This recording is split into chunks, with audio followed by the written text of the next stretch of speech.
काम के लिए जा रहा था। अचानक से उसके सामने एक ट्रक आ जाती है कि राय स्टार अपनी बाइक दाएं की ओर मुड़ा लेता है। उसकी तेज स्पीड होने की वजह से उसका संतुलन बिगड़ जाता है। वो पेड़ से बचते बचाते वो गलती से एक गांव में घुस जाता है। तभी 7 बज जाते हैं। धीरे धीरे अंधेरा हो रहा था, पर उस गांव में घंटी की आवाज गूंजने लगती है। अलग अलग आवाजें आने लगती हैं। थोड़ी देर में वहां अफरा तफरी मच जाती है। लोग इधर उधर भाग रहे थे। दरअसल लोग अपने अपने घर में जा रहे थे। सभी के हाथ पैर कांप रहे थे। लोगों के चेहरे पर अलग ही चिंता थी। फिर राय स्टार गांव में और घुसता जाता है। राय स्टार कुछ पल के लिए सोच में पड़ गया। सभी लोग कहाँ गए कि सामने से लाल शर्ट पहना हुआ एक आदमी बड़ी तेजी से भागते हुए राय स्टार के पास आता है और हांफते हुए कहता है, अरे भाई, इधर क्या कर रहे हो? 7:30 बजने ही वाले हैं। 5 मिनट रह गए बस। तुम शहर से आए हो लगते हो। चलो चलो मेरे घर में जल्दी, वरना वो आ जाएगी। आओ मेरे पीछे। फिर राय स्टार बिना सवाल जवाब किए उस आदमी के पीछे जाने लगता है। राय स्टार उसके सामने रुककर सवाल पूछता है, अरे भाई, ये यहाँ पर क्या हो रहा है?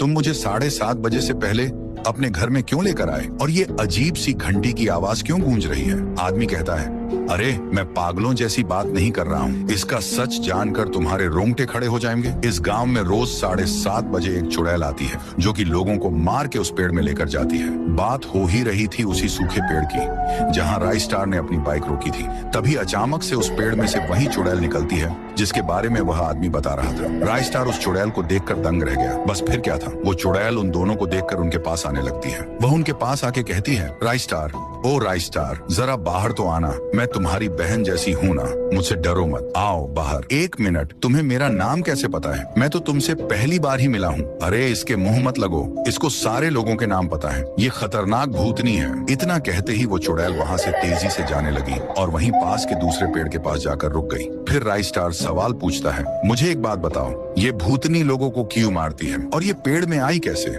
इस चुड़ैल में बहुत गुस्सा था। ये कब से होने लगा? फिर आदमी बोलता है, बताना तो नहीं चाहिए, पर तुम अच्छे और नेक इंसान लगते हो करके मैं तुम्हें बता रहा हूँ। ये 10 साल पुरानी कहानी है।